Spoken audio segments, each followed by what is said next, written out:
जमलेल्या माझ्या तमाम महाराष्ट्रप्रेमी बांधवांनो, भगिनींनो आणि मातांनो, येतोय आता आवाज सगळीकडे? जरा थोडीशी लगबग आहे, कारण आज दिवसाला 4 सभा आहेत, काल 5 झाल्यात आणि तुमच्यासारखीच अनेक जण पुढच्या सभेमध्ये आत्तापासून बसलेलीच आहेत. म्हणून थोडीशी आपल्या उमेदवारांना घाई केली, कारण त्यांच्याकडे आमदाराच्या पापाचा पाडा एवढा मोठा आहे की पूर्ण रात्रभर मला इकडेच राहावं लागलं असतं. त्याच्यामुळे तो पाडा तुम्ही दिनकरराव वाचाच. आज मी पहिल्या प्रथम अमितजी तुम्हाला धन्यवाद देतोय. राष्ट्रवादीच्या सगळ्या इथल्या नेत्यांना, कार्यकर्त्यांना धन्यवाद देतोय.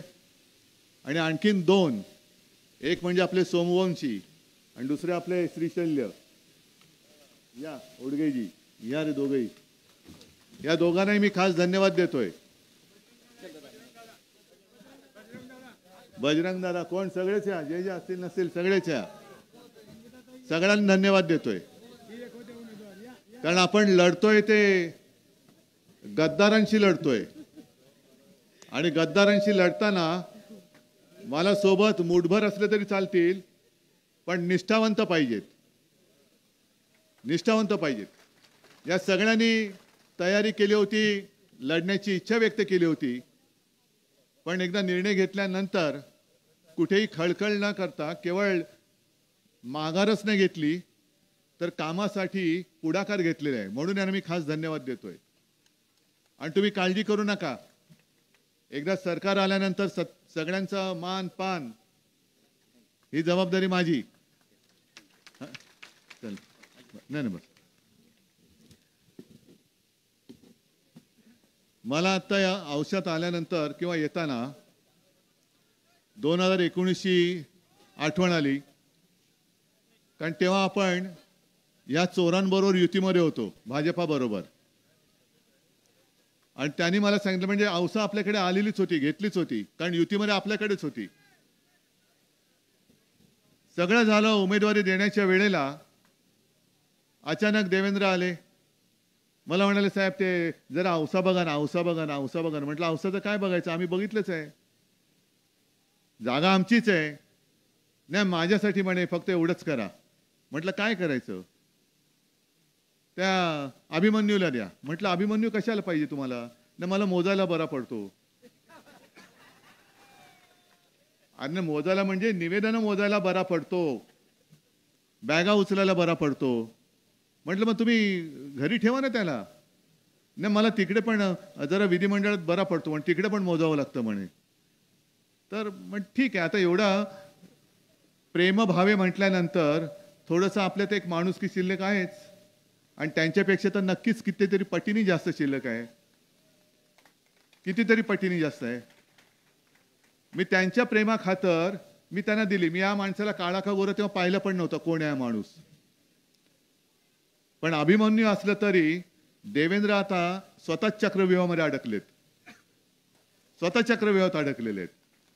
कारण त्यांनी जो एक चक्रव्यूह आपल्या भोवती टाकायचा प्रयत्न केला, आपले गद्दार फोडले, पक्ष चोरला, चिन्ह चोरलं, अगदी शिवसेना प्रमुखांचा फोटो सुद्धा चोरला. आणि चोरल्यानंतर लक्षात आलं की अरे या चक्रव्यूहात स्वतःच अडकलो. कारण पुन्हा येईन बोलले, परत आले, पण आधी फुल होते, आता येताना हाफ बनून आले. त्याच्यामुळे स्वतःच त्याच्यामध्ये अडकले. आणि हे जे काय ज्याला एक कपाळ करंटे पण म्हणतात, मला आज देखील काही जणांनी मी विचारलं, काय रोज काही जण विचारतात की त्यांनी वचन खरंच दिलं होतं का? म्हटलं खोटं कसं? ते खोटं देणाऱ्याला वचन म्हणतच नाही. त्यांनी मला खरोखर शिवसेना प्रमुखांच्या खोलीमध्ये वचन दिलं होतं, म्हणून मी त्यांच्यासोबत राहिलो. आणि नंतर त्यांनी जो मला प्रश्न विचारला तो मी आता मिंद्याना विचारतो. अमित शाह, अरे मगाशी काय झालं, सगळे एवढे प्रेमाने अमित भाई अमित भैया अमित भैया म्हटलं, ह्यांचं प्रेम का उतू जाते? मग नंतर कळलं हा आपला अमित भैया. कारण नाव जरी एक असलं तरी माणसं वेगळी आहेत, वृत्ती वेगळी आहे. तर त्यांनी जे काय दिलं होतं वचन ते मोडलं. आणि आता काल परवाकडे त्यांनी जे सांगितलं अमित शहानी, की त्यांचं सरकार आल्यानंतर देवेंद्र पुन्हा मुख्यमंत्री होणार. मग मिंदेनं म्हणा बसा आता भांडी घासत. आणि अजित पवारांना म्हणा तुम्ही ती भांडी घासायला माती देत राहा त्याला. घास रे बाबा घास. घासा त्यांची भांडी. आमचं आहे ते आमच्या हक्काचं आहे. हे तुम्ही माझं नाव चोरलं असाल, पक्ष चोरला असाल, पण माझी माणसं कशी चोराल तुम्ही? गद्दार चोरलेत, पण माणसं नाही फोडू शकत. कालपासून जरा मी एक वेगळा अनुभव घेतोय. एक टीव्हीवरती काल व्हिडिओ आला होता, बघितला ना? मी काढलेला. काय होता? आता परत इकडे तपासली. म्हणून मी त्यांना सांगतोय, चॅनलच्या माध्यमातून निवडणूक आयुक्तांना सांगतोय की एक काम करा ना, तुमच्याकडे जर जास्तीची माणसं असतील तर माझ्याकडे जे काही बॅगा वगैरे आहेत ना, माझ्याकडे जसा तो अभिमन्यू देवेंद्रच्या बॅगा उचलतो तशा बॅगा नाही आहेत. माझ्या कपड्यांच्या बॅगा आहेत ना, एक गाडी द्या तुमच्या बरोबर. पाहिजे माझे कपडे पण तुम्हीच धुवा, मला काही हरकत नाहीये. माझ्याकडचं ओझं कमी होईल. फक्त एकच आहे की मला रोज सकाळी आंघोळ वगैरे मी केल्यानंतर माझे कपडे मला देत जा, नाही तर ते पण ढापाल तुम्ही. हे काय हा दरिद्रीपणा आहे? मला बॅग तपासण्याबद्दल माझा आक्षेप नाहीच आहे. म्हणजे त्यांना ते कळतच नाहीये. म्हणजे काल तपासली, आज तपासली म्हटलं, त्या टीमला सांगितलं पुढे मी कुठे जाणार आहे तिकडे पण टीम तयार ठेवा. मला फोटोग्राफी माझी जी बंद झाली ती परत करायला मिळते, याच्यापेक्षा दुसरा आनंद काय माझा? माझ्यातला कलाकार जो आहे, म्हणजे काल आज सकाळी मुलाखत देताना त्या कॅमेरामॅननी सांगितलं की साहेब आमच्यापेक्षा तुमचा कॅमेरा जास्त स्थिर होता. म्हटलं माझं सगळं स्थिर असतं, सरकार पण स्थिरच होतं. याने नालायकपणा नसता केला तर 5 वर्ष मी पूर्ण करून दाखवली असती, अगदी करून दाखवली असती. पण माझा जो आक्षेप आहे की जो कायदा तुम्ही मला लावताय तोच कायदा तुम्ही मोदी आणि शहाना का नाही लावत? काय त्यांच्यामध्ये असं सोनं लागलंय? कारण पंतप्रधान ते जर का असतील, ते स्वतःला मानतच नाहीत पंतप्रधान. कारण पंतप्रधान हा कोणत्या एका पक्षाचा नसतो, तो देशाचा असतो. गृहमंत्री हा देशाचा असतो, पक्षाचा नसतो. आणि अमितजी, आपण ज्या शपथ घेतली होती, मी मुख्यमंत्री म्हणून तुम्ही मंत्री म्हणून, त्या शपथेमध्ये लिहिलेलं आहे की मी सगळ्यांशी सारखा वागेन, उजवं डावं करणार नाही. मग मोदीजी, तुम्ही जे काय करता आहात, तुम्ही पंतप्रधान पदाच्या खुर्चीवर बसायला लायक नाही आहात. अमित शहाजी, तुम्ही सुद्धा गृहमंत्री पदाच्या खुर्चीवर बसायला लायक नाही आहात. कारण तुम्ही देशाचं काम सोडून तुम्ही तुमच्या पक्षाच्या प्रचाराला महाराष्ट्राच्या गल्लीबोळामध्ये फिरता आहात. मग माझ्या इकडे दिनकररावाच्या प्रचाराला तुम्ही का नाहीत? या ना. नाही या म्हटलं तर खरंच येतील, येऊ नका. कारण आलात तर आमचा पराभव होईल. तुमचं तुम्ही बघा, तुमचे पराभव तुम्ही करून घ्या. कारण महाराष्ट्र आता कंटाळले तुमच्या थापांना. 14 सालापासून ज्या थापा मारतायत, मी प्रत्येक सभेत विचारतो, 2014 साली त्यांनी काय काय थापा मारल्या होत्या? 15 लाख रुपये मिळणार बोलले होते ना. मला एकही अजून माणूस भेटला नाही औस्यामध्ये कोण आहे करे ज्याच्या खात्यात खरंच मोदींनी 15 लाख टाकले, अभिमन्यू पवार सोडून. नाही, त्यांचे टाकले असतील, कारण मला माहिती नाही, त्यांच्याकडे टाकले असतील. तुमच्या कोणाच्या खात्यात आलेत का? मग बोलले होते 15 लाख आणि माता भगिनी देतात 1500 आणि युवकांना 15 पैसे पण देत नाहीत. बरं, 2 कोटी लोकांना दरवर्षी रोजगार देणार. किती जणांना रोजगार मिळालाय? शेतकऱ्यांचं उत्पन्न दुप्पट झालंय का? काहीच झालेलं नाहीये. पिकाला भाव मिळतोय का? हमी भाव मिळतोय का? सोयाबीनला मिळतोय का? कापसाला मिळतोय का? काय नाही. सगळा रखरखाट, दुष्काळ. म्हणजे घोषणांचा पाऊस आहे आणि प्रत्यक्ष मात्र दुष्काळ आहे. कारण यांच्याकडे आता मुद्दे नाही राहिले. आज सुद्धा त्यांची सभा आहे सोलापूरला. त्या सभेमध्ये मी मोदीजींना सांगतो की महाराष्ट्राच्या हिताबद्दल काहीतरी बोला. नुसतं दरवेळेला टायरे लावू नका, उद्धव ठाकरे उद्धव ठाकरे. अरे उद्धव ठाकरेला तुम्ही संपवलात ना, मग अजून का घाबरता उद्धव ठाकरेला? का घाबरता? आणि मी जे म्हणतो, माझा आक्षेप जो आहे तो याच गोष्टीवरती आहे की तुम्ही माझी बॅग तपासली, हरकत नाही. पण आज मला आता सोलापूरला जायचंय, हेलिकॉप्टरने जायचं होतं. नाही, नो एंट्री.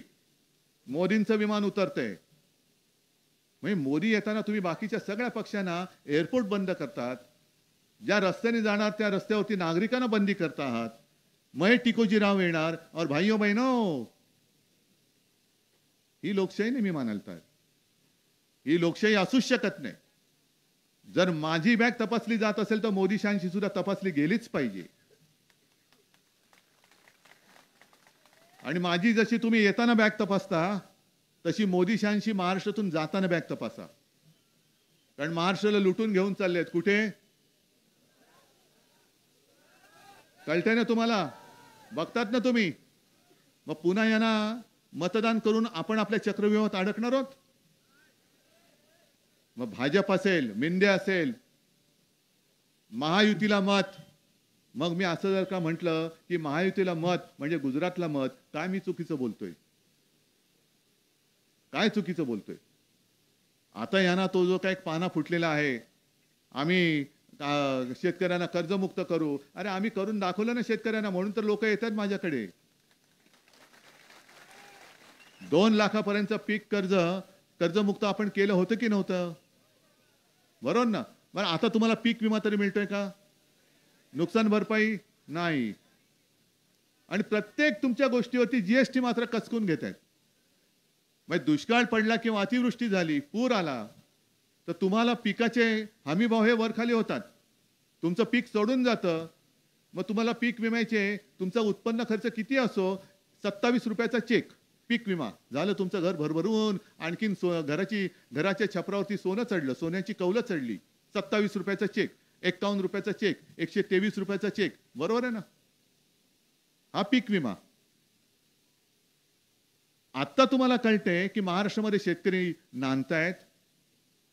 आणि अमितजी मला काल थोडंसं कळलं, कानावर आलं, अजून नक्की काय कन्फर्म झालेलं नाहीये.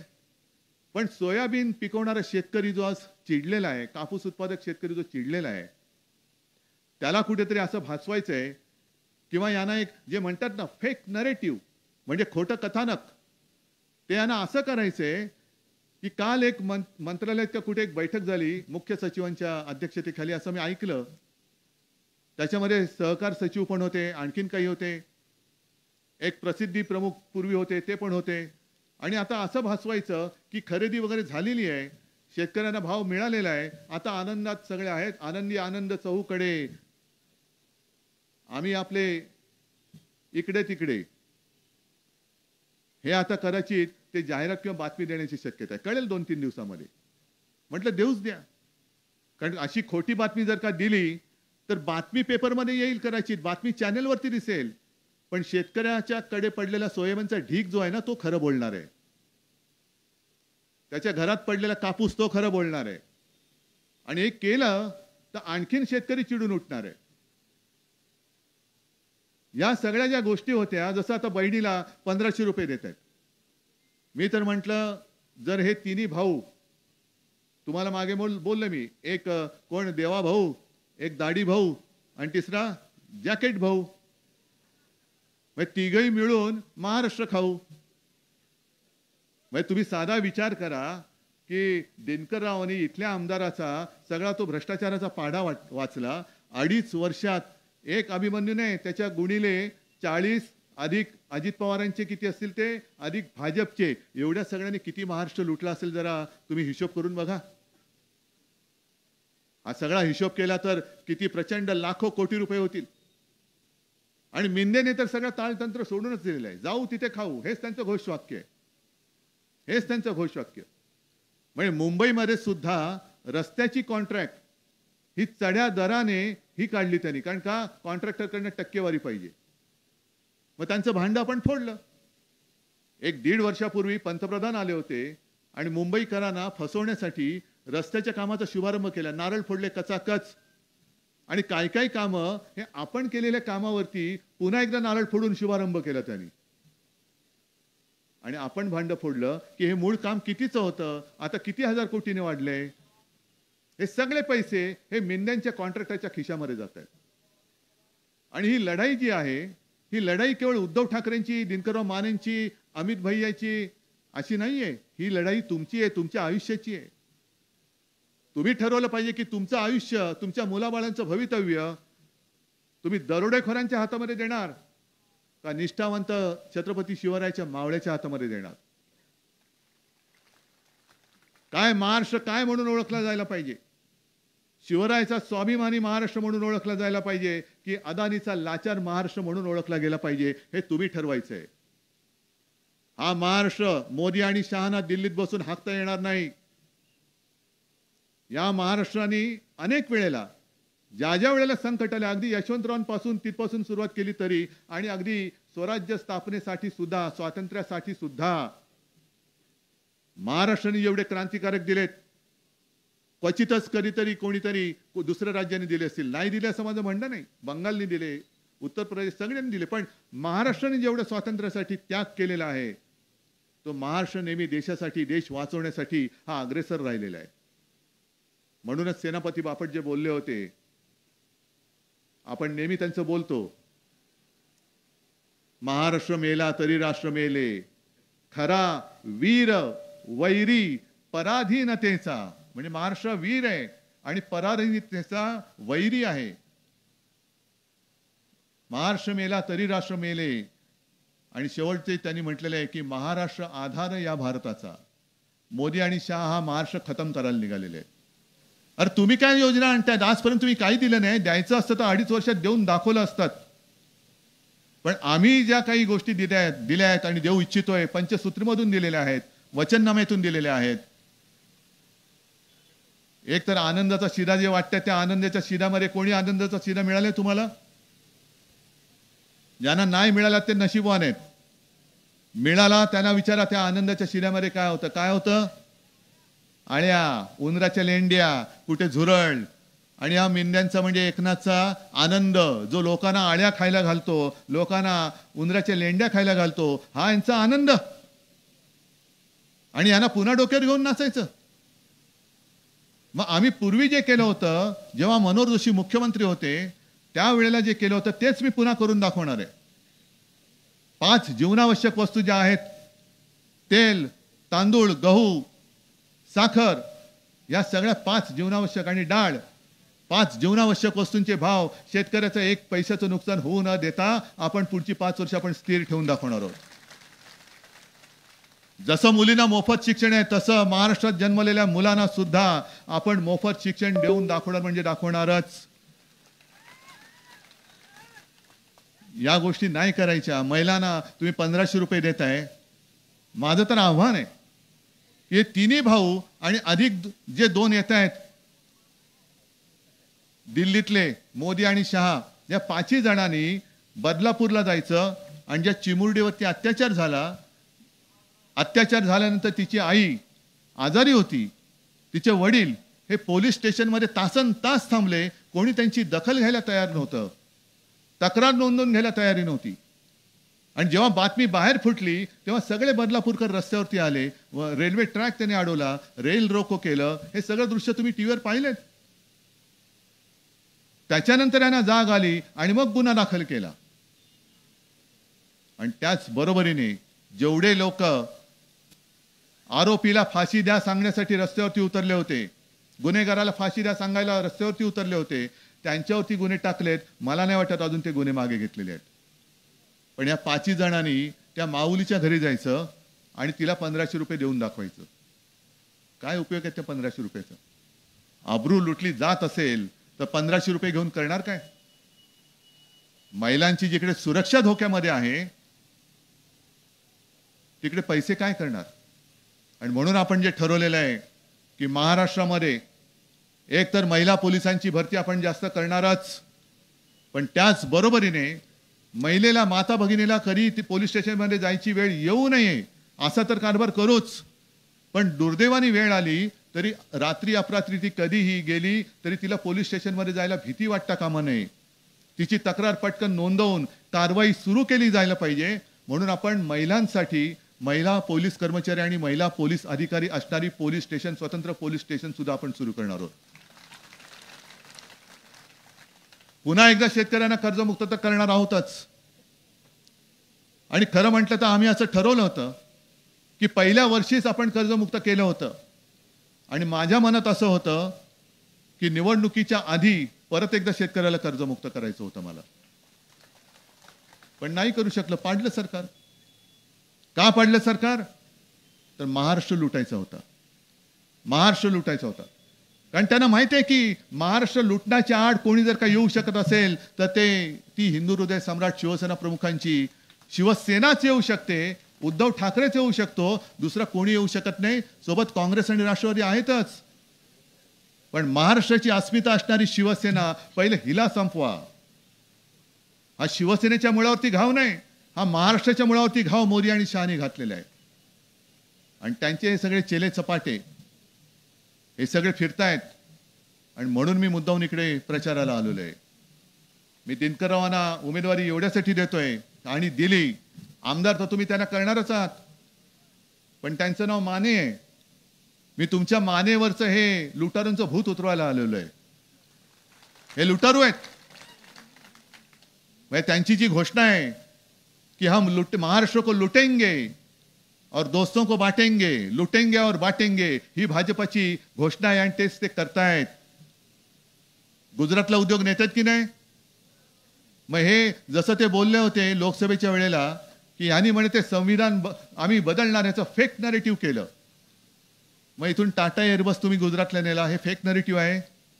वेदांत फॉक्सकॉन नेला, बल ड्रग पार्क नेला, मेडिकल डिव्हाइस पार्क नेला, आपला सिंधुदुर्गातला पाणबुड्यांचा प्रकल्प होता तो नेला, अंबुजा सिमेंटचं कार्यालय ते नेलं. हे काय फेक नरेटिव्ह आहे? आणि इथले सगळे उद्योग तुम्ही गुजरातला देणार असाल तर माझ्या या सगळ्या बांधवांनी भगिनींनी आणि त्यांच्या मुलांनी जायचं कुठे? तुम्ही काय गुजरातला जाणार आहात का? मग मी तुम्हाला सांगायला आलेलो आहे की महाविकास आघाडीचं सरकार आणा. मी धारावीच्या घशामध्ये, धारावी अदानीच्या घशामध्ये जी घातलेली आहे ती अदानीच्या घशात घातलेली मुंबई काढेन आणि मुंबई आणि मुंबईच्या परिसरात माझ्या महाराष्ट्रातल्या भूमिपुत्रांना परवडणाऱ्या किमतीमध्ये घरे देईन. या मुंबईमध्ये, या मुंबईमध्ये या. दाखवून देऊ आपण महाराष्ट्राची ताकद काय आहे, ही संपूर्ण देशाला दाखवू आणि देश मजबूत करण्यासाठी महाराष्ट्राची ताकद वापरू. या मुंबईमध्ये या. पण मुंबईत येताना आधी तुमचा प्रतिनिधी पाठवावा लागेल. कोण कोण?